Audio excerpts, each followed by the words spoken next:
Good evening and welcome to Close-Ups. My first guest is an actress who collects first edition books, occasionally dates rock stars, and can't stand computers. 25-year-old Winona Ryder's interests are as eclectic as the roles she plays. An Academy Award nominee, she has enjoyed years of success playing quirky teens and proper teens in more than a half-dozen films. Now this self-assured, complex young woman is poised to become one of her generation's leading ladies. The first rule of writing is never write what you know. Pray for them. By the time she starred in one of the many remakes of Little Women, 23-year-old Winona Ryder was a 10-year veteran of the big screen. Revenge is mine, quoth he. As the strong-willed Jo, Winona plays an independent-thinking woman of the 19th century, and she won an Oscar nomination for her efforts. Her second nomination included another historical role, that of a conventional wife to actor Daniel Day-Lewis in Age of Innocence. Ryder's passion for her work started early when she was a preteen. Her parents drove her to auditions in L.A. from a suburb of San Francisco, Petaluma. The 9-hour commutes quickly paid off for the young Winona Horowitz, as she was known then. At 13, she got her first role and her second name, Winona Ryder. Ryder, the last name, because your name was Horowitz when you were born. Is that from the Mitch Ryder song, or is it from the long ride between Petaluma and Los Angeles?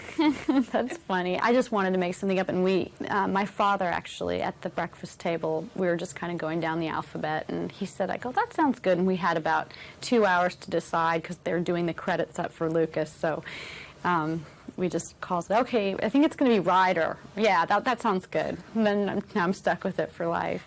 Early on, Ryder earned a reputation for turning small roles into memorable ones, from the typical teen in Edward Scissorhands and the offbeat adolescent in Beetlejuice. It's showtime. to the dear daughter in Mermaids alongside singer-actor Cher. Okay, how do I look? Like a woman about to go forth in sin. Just as Ryder said she no longer had anything more to offer as a trying teen on film, See me. Now. she approached Francis Ford Coppola with a script based on Bram Stoker's Dracula. Please, I don't care. Make me.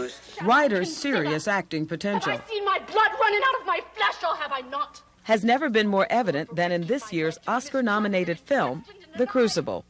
She says a special challenge was shouting in the face of one of her screen idols. The one scene with you and Paul Scofield, I kind of wondered, how easy was it to scream in his face like that? It's funny you should ask, because it was probably my worst day, because I could not deal with the fact that I had to scream at him. I was just, in rehearsals, I'd charge up to him and then I'd just kind of like whisper the line and then apologize like about 1,000 times. I mean, I just couldn't do it. I worshiped this man. He is just the most wonderful man, the most brilliant actor. She teamed up again with another brilliant actor, Daniel Day-Lewis. He starred as a married man who's tormented by his affair with Ryder. Abby, I may think of you softly from time to time,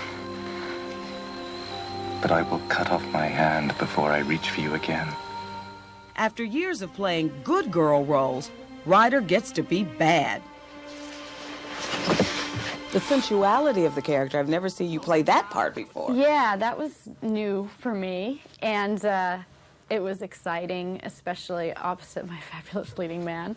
You know, I had played innocent sexuality before, or sensuality, but this was like a different kind. This was much more forceful, and I think she really does go insane in this movie.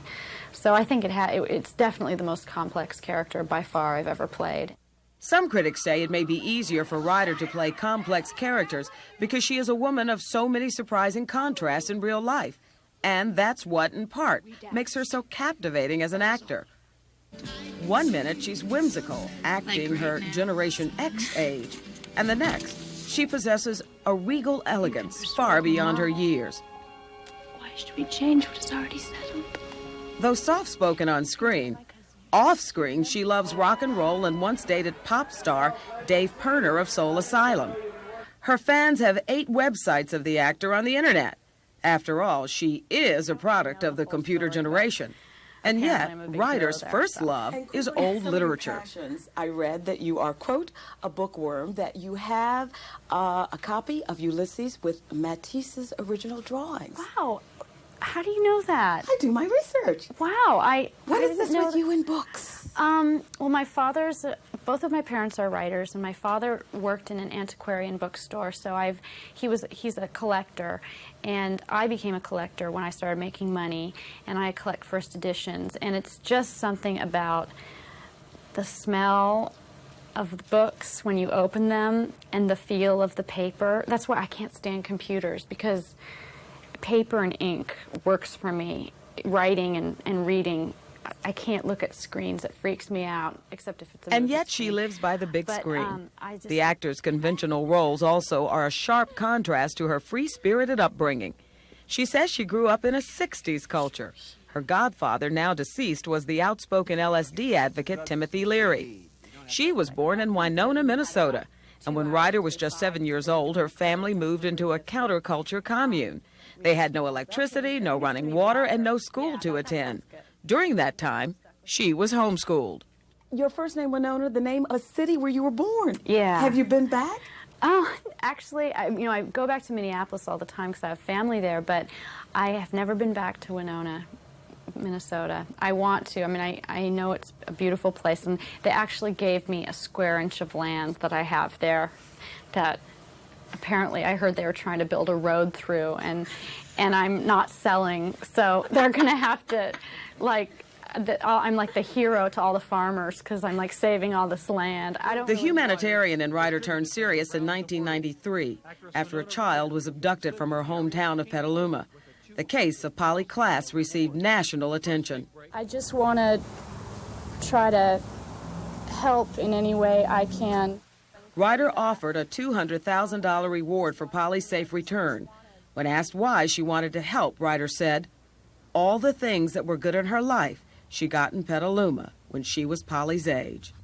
Today, some 13 years after starting her career in that town and starring in 18 films, Winona Ryder has mastered translating a feeling onto film.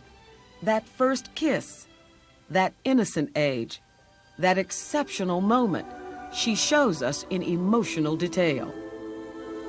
Late at night, my mind would come alive with voices and stories and friends as dear to me as any in the real world. I gave myself up to it.